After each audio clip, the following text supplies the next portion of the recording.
It's not parcel and parcel of this. I don't want to. Welcome to KZB Podcast. As the Madlanga Commission of Inquiry continues, there is no testimony I looked forward to hearing than that of Vengeful Senona. I really wanted, for completion, I really wanted to hear the other side, their version, the version of events from their side with facts and evidence. Instead, we were introduced to General Senona, who is vengeful against Mkhwanazi. He bets the story that Brown Mkhwanazi already talked about, the meeting between General Mkhwanazi and his little brother, that is Senona's little brother, in KZN, of which we can understand what was going on there. Even so, we will still await for General Mkhwanazi to come back and explain it to us. He is also very, very self-centered. You know, those people that will quote the Bible because it suits them at that particular time. He came across as a liar. He came across as a criminal that has been caught. Now he's trying by all means to sort of evade whatever it is that is coming his way. You can listen to the way he chose to respond to the questions that were put to him. By looking or judging from what we saw last week, he should not be in that position at all. He is too elementary. He is too juvenile, if one can, judge him according to his responses. Is General Senona maybe a cop that was good and he rose up the ranks and in 2019 promoted to be the Hawks head in KZN? Maybe he was a good cop who was turned rogue by the cartels or by the politicians. The way I am not understanding that you work that hard as a career policeman and you reach to that level and you choose to befriend people that are your own colleagues' targets, which means they are your targets because they are alleged to have committed crimes that you investigate in your scope, to a level that you call them your brothers. Sunday, 1st February 2026, we see headlines of Senona in hiding, claiming to be in hiding. He's afraid of General Mkhwanazi because he was asked to vacate the office by General Mkhwanazi, which further proves how vindictive and vengeful this man is, because he wanted people to see General Mkhwanazi in a negative light because he is now sort of interfering in the Hawks HR matters, which is really, really vindictive. To further show Senona's vindictive, vengeful, self-centered kind of demeanor towards General Mkhwanazi, listen to the response by the KZN spokesperson for SAPS in the following clip. It does appear that the substance of your statement points to suspicious behavior on the part of Major General Vengeful Senona. Exactly why were devices taken away from him? The devices were taken away to protect information that could be in those devices, simply because events leading to the seizure of those devices suggested that there could be sinister motives at play, simply because as a senior manager, General Senona has got a parking in this building that he shares with no one, which is available to him 24/7. For him to come and park on the street for a period coming close to an hour, having a meeting with another colonel in the car, and later getting inside the building with his secretary, not signing the register, raised suspicions that something could be going on. And security personnel who were on duty duly informed the commissioner who was responsible for the entire security of this building.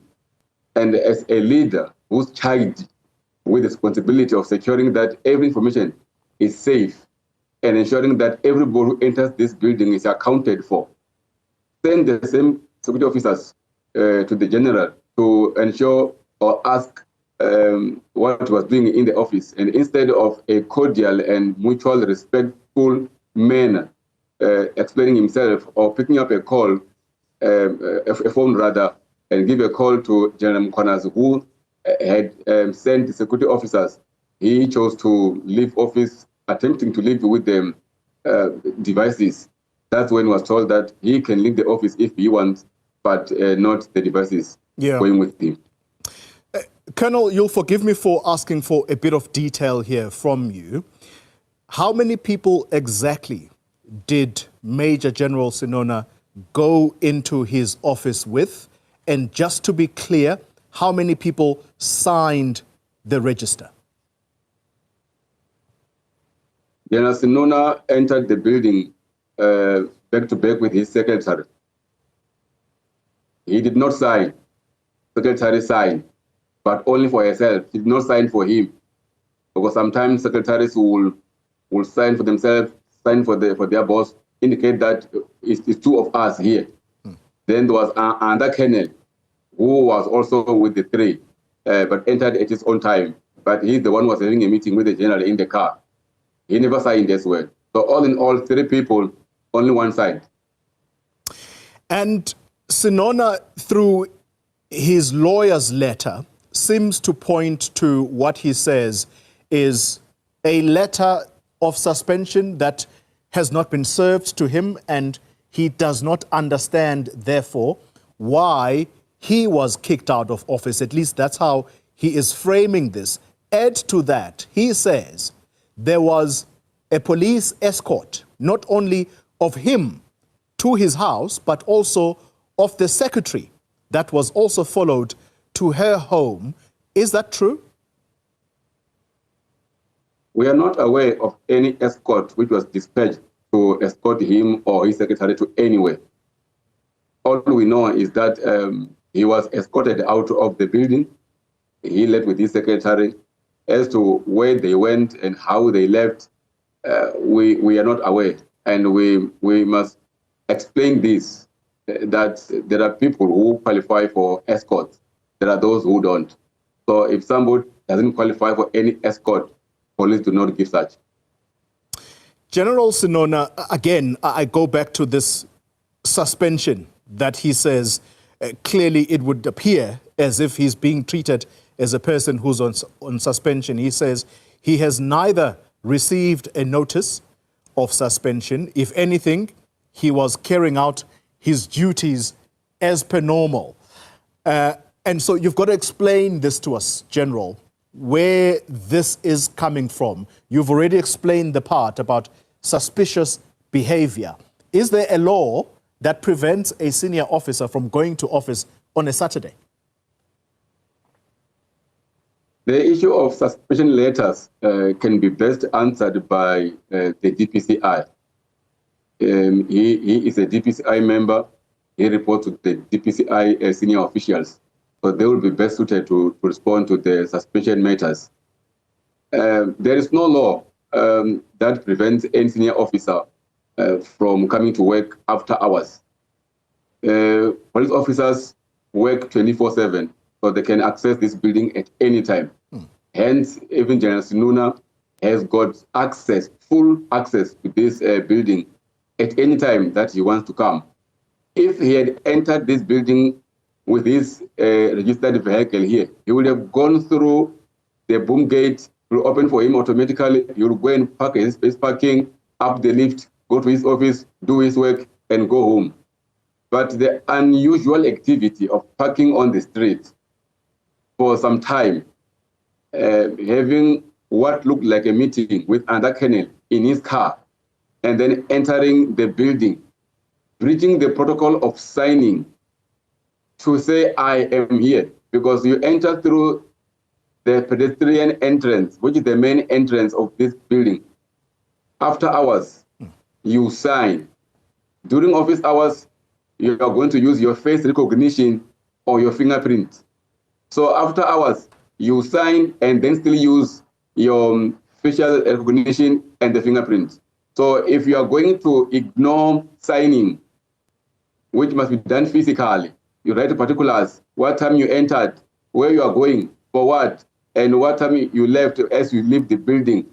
That breach of security raised concerns, and the activities leading to him entering the building raised concerns. Two more questions before I let you go. Was the general in his usual car, or is that part of the suspicion that he may possibly have been in a different car? He was not in his usual car. Any further description beyond that? We would not want to look like we have got a personal attack or vendetta against the general, because giving a description of the vehicle he was driving would be a bit too personal. The concern here is the breach of protocols and him not following what needs to be followed, which raised eyebrows. And if he had explained himself, like I mentioned earlier, properly, whoever wanted the information, he could have continued working if he was working in his office. Yeah. All right. Finally, Colonel, the statement released by the office of General Mkhwanazi, that's your boss, it goes further to say that the reason you are most concerned here is that Major General Senona has already admitted before the Madlanga inquiry to leaking information, confidential police information, to a private person. Was that the driving force, perhaps, to why you acted so stringently around him? It was not the driving force. The driving force was the breach of security protocol. Yes, you are correct to say that we had also to take the devices based also on what happened at the commission, like you mentioned. You will recall that as the police, our primary responsibility is to prevent crime. And when we have the opportunity to prevent crime from happening, we have to prevent it, because if we have the knowledge that somebody has leaked out and is admitted to leaking out information which is sensitive and confidential, why also give the same person the opportunity to leak more information if he wants to? Because taking out computers or laptops with him could perhaps make him be able to share whatever you want to share with anybody that he wants to share. But it was not the driving force behind what happened. The driving force was the unusual activities, starting from parking his vehicle outside the building instead of parking at his usual spot.